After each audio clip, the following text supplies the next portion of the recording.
तो हेलो दोस्तों, कैसे हो आप सब। आशा करता हूँ कि आप सब ठीक होंगे। अगर आपने मेरे चैनल को अब तक सब्सक्राइब नहीं किया है तो मेरी आपसे रिक्वेस्ट है कि जल्दी से जाके सब्सक्राइब कर दो।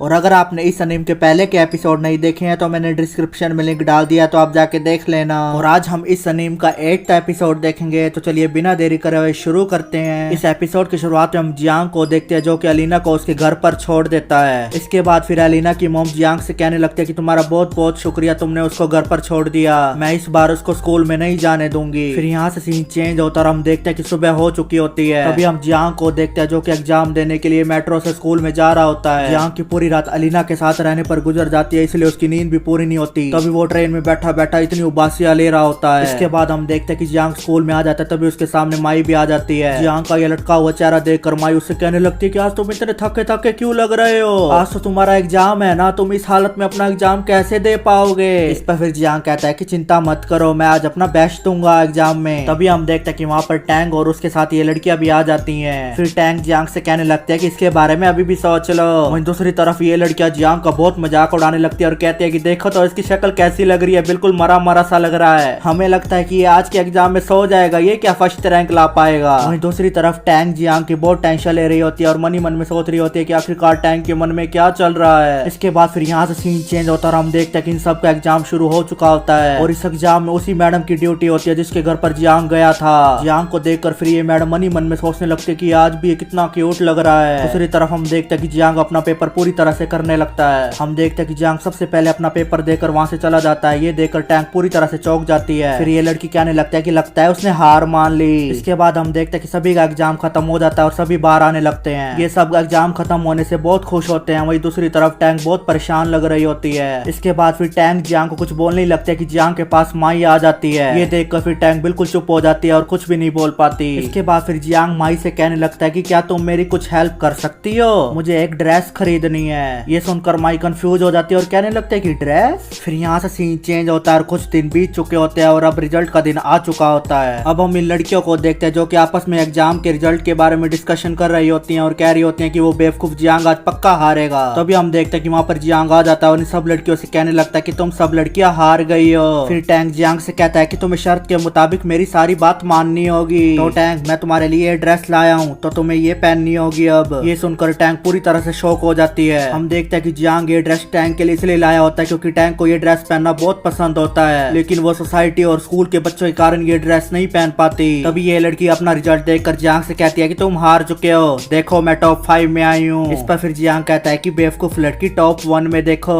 किसका नाम है। तभी ये लड़की अपने फोन में देखती है कि टॉप 1 में तो जियांग का नाम लिखा हुआ है। ये देखकर तो इन लड़कियों के पूरी तरह से शौक उड़ जाते हैं और ये सोचने लगते हैं कि आखिरकार 153 रैंक लाने वाला फर्स्ट पे कैसे आ गया। तभी फिर जियांग इन लड़कियों से कहने लगता है कि तो तुमने मेरी जीत कंफर्म कर ली ना, तो सुनो अब तुम्हारी ये लीडर अब ये ड्रेस पहनेगी। इस पर फिर ये सभी लड़कियां भड़क जाती है और जियांग से कहने लगता है कि ओ ठरकी, हमें पता है कि तूने रिजल्ट में कुछ गड़बड़ की है, हम इसका पता लगा के ही रहेंगे कि तूने क्या गड़बड़ की है। तभी हम देखते हैं कि सभी लड़कियां प्रिंसिपल के पास चली जाती है इस रिजल्ट को रीचेक करवाने के लिए। फिर ये प्रिंसिपल इन लड़कियों से कहने लगता है कि मैं तुम्हें कितनी बार बताऊं, इस रिजल्ट में कुछ भी गलत नहीं है। प्रिंसिपल इन लड़कियों से कहते हैं कि आखिरकार तुम ये रिजल्ट रीचेक क्यों करवाना चाहती हो। इस पर फिर ये लड़कियां कहती है कि उस नालायक जियांग ने इस रिजल्ट में कुछ गड़बड़ की है। तभी ये मैडम वहाँ पर आ जाती है और जियांग का फेवर लेने लगती है और इन लड़कियों से कहने लगती है कि जियांग ने कोई गड़बड़ नहीं किया है, तुम झूठ बोल रही हो, तुम सब लड़कियां यहाँ से अब जा सकती हो, हम यहाँ पर काम कर रहे हैं, हमें परेशान मत करो। तभी ये लड़कियां मायूस होकर वहाँ से चली जाती हैं। फिर ये प्रिंसिपल इस मैडम से कहने लगते हैं कि ये चौंकाने वाली बात तो है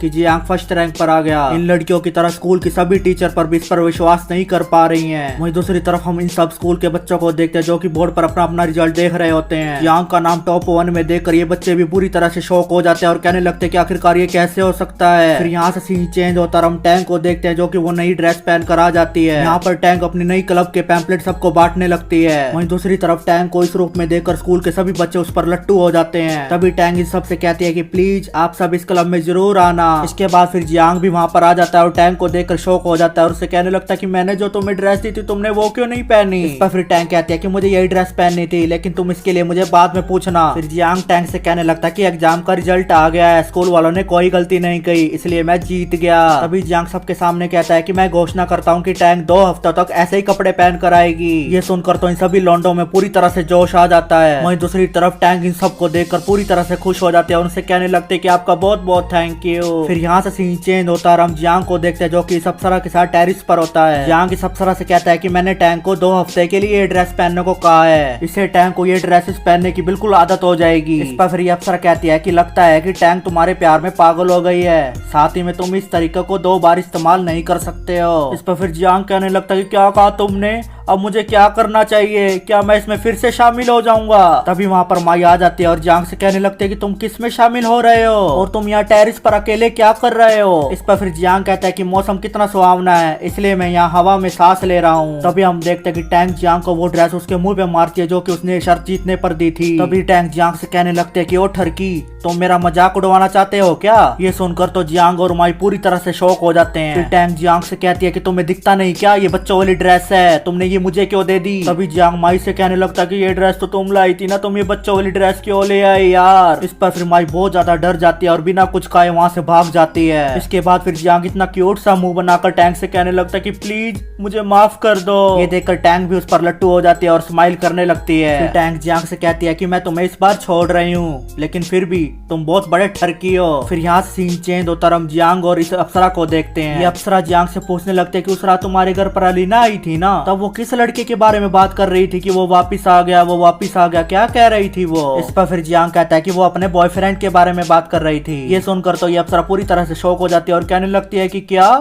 मैंने सोचा कि तुम उसके बॉयफ्रेंड हो। इस पर फिर जियांग कहता है कि मैं उसका बॉयफ्रेंड नहीं हूँ। तभी हम देखते हैं कि वहाँ पर 2 छोटे छोटे बच्चे जियांग के पास दौड़ कर आने लगते हैं और उससे कहते हैं कि डैड डैड कहाँ पर थे आप, डैड प्लीज हमारी बात सुनो। हम देखते हैं कि ये दोनों उसी तीसरी लड़की युआन के बच्चे हैं जो कि जियांग से कहा करती थी कि तुम 2 बच्चों के बाप हो। इसके बाद फिर वहाँ पर ये तीसरी लड़की युआन भी आ जाती है। युआन को देखकर तो जियांग का माथा पूरी तरह से सटक जाता है। तो इसी के साथ हमारा ये एपिसोड यहीं पर ही खत्म हो जाता है। अगर आपको ये वीडियो अच्छी लगी हो तो मेरे चैनल को सब्सक्राइब करके जरूर जाएं, और अगर आपको ये वीडियो पसंद आई हो तो इस वीडियो पे लाइक और कमेंट करके भी जरूर जाना। तो हम फिर मिलेंगे अगले एपिसोड के साथ। Thank you.